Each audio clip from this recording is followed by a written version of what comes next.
Alright, so today we're going to be looking at matrix multiplication.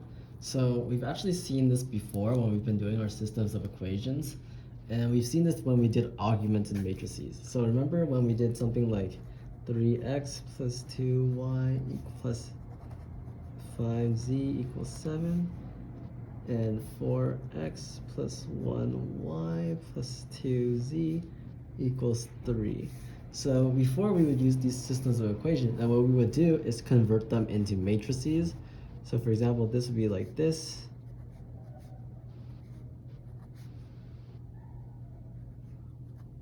We convert them into these sort of augmented matrices, then we use reduced row echelon form, and convert it into that, and then use that in order to solve. But this actually is doable because of matrix multiplication. But what this actually is, ignoring this side, is a matrix that we call A. This other side that we just crossed out, 7, 3, that's going to be what's called our B vector, or like our final vector. And when we multiply A by some vector x, what we get is this equal to B. So we can rewrite these types of equations into AX vector is equal to B vector. In this case, where A is the augmented matrix that's made by like removing all the coefficients, or it's the normal matrix made by removing all the coefficients, and B is that part that we add to the end to make it an augmented matrix. And this X vector is all our variables that we take out. So let's see this in action. If we get our A matrix, and we multiply that by our X vector, which is written like this, then we should be getting this equation over here, which we just defined to be equal to that later on. So if we multiply 3 by x, we get 3x, 4 by x, 4x. Then we add our 2 times y, 1 times y, plus 5 times y, 2 times y. You see now we have the same equation up here. Sorry. There's actually a z over here.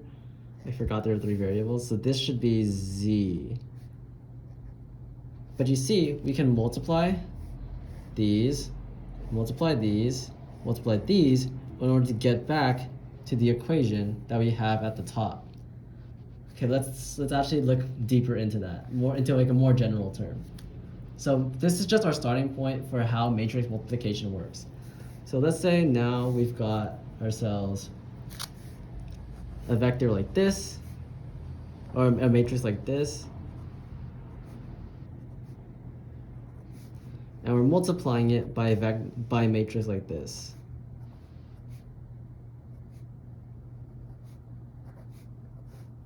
Okay? So the way we're going to do this is that we're going to be multiplying each row column like this by each row over here. And there's a certain way that we want to be able to do this, because we're going to be adding everything in those rows together to get our final matrix. So let's look first at the first row multiplied by this matrix.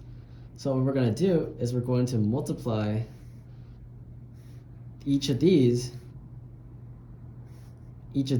by the corresponding number over here. And then once we're done with that, we're going to move to the next column, multiply that by the next row. And we're going to add all these together once we get to the end. Okay, here's the example. So we're going to do 2 times 3 is 6. 1 times 3 is 3. That's our first vector. Then we're going to go to the next row, or to the next column. 7 times 2 is 14. 1 times 2 is 2. And now we're going to move to the next column. 2 times 1 is 2. 3 times 1 is 3. So you see now we're just adding up these 3 matrices.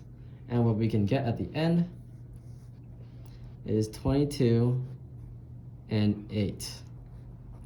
So that's going to be our first column of the new matrix. Now we need to do the same thing, But we've also got to multiply this row instead by in the same way.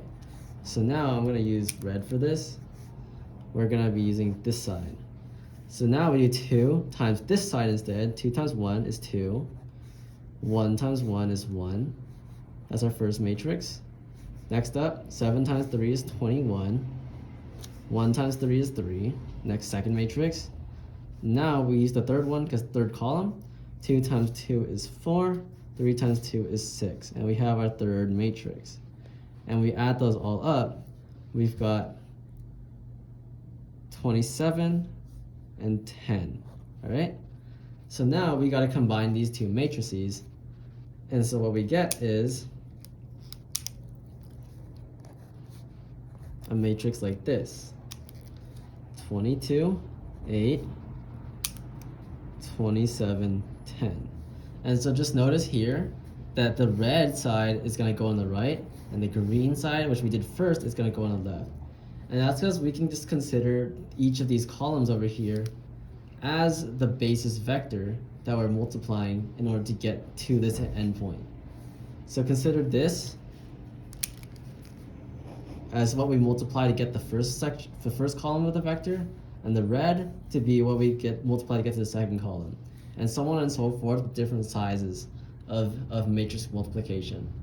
So this is the general basis of how we do multiplication, and we can do this with even bigger vectors, but I think it's more important now that we look at some important rules when it comes to multiplication of matrices. So the first rule is that it's going to be written out like this. M times n is multiplied by n times p. And what this basically means is that we have our rows by our columns multiplied by our rows by our columns for the other matrix. And it's important that when we have matrices like multiplied, that the number of columns in the first is equal to the number of rows in the second. So the columns and rows need to match. And important here is also that the order of the matrices matter. So let's say, for example, we have a 2 by 6 matrix, and then we have a 6 by 1 matrix, and we try to multiply these together.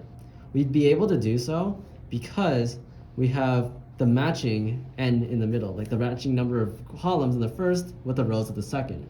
But say we were trying to multiply it the other way around. Now we wouldn't be able to, because as you can see, the columns of the first do not equal to the rows of the second. Next thing we want to look at is what the dimensions of the new matrix are. Because notice here, remember when we did this, we had a 2 by 3 multiplied by a 3 by 2, and we resulted in a 2 by 2. And so that means that the dimensions will change in the matrix, and that's where this m and p come in play. So when we multiply these two matrices, the resulting matrix will be of dimensions mxp. So if we look back at this example over here, this one, what would be the dimensions of the end result matrix? And the answer is a 2 by 1, because this is our m, this is our p, so we would get m by p, and our resulting matrix would be a 2 by 1 matrix. And again, I want to emphasize that it's not commutative, because you'd be swapping around the way the numbers are, and like that just would just screw things over in general. But we are associative with this property. So if we had 3 matrices, we got the matrix A, matrix B, and the matrix C. It doesn't matter how we group them, or if we group them like this. The end result will be the same as long as we make sure that we're using the right dimensions for each one.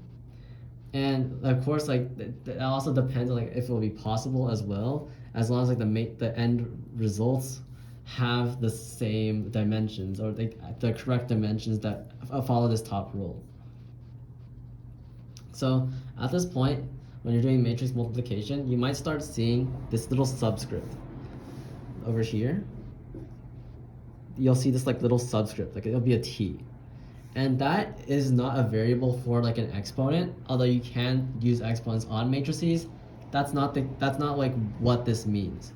What this actually means is transpose. And that's where you swap the order, the way the matrix looks across a diagonal. So let's say we have a matrix like this, right? We've got like, let's say 2 by 3. Well, when we transpose that matrix, we're flipping that matrix so that its rows become its columns and its columns become its rows. So now we have a 3 by 2 instead.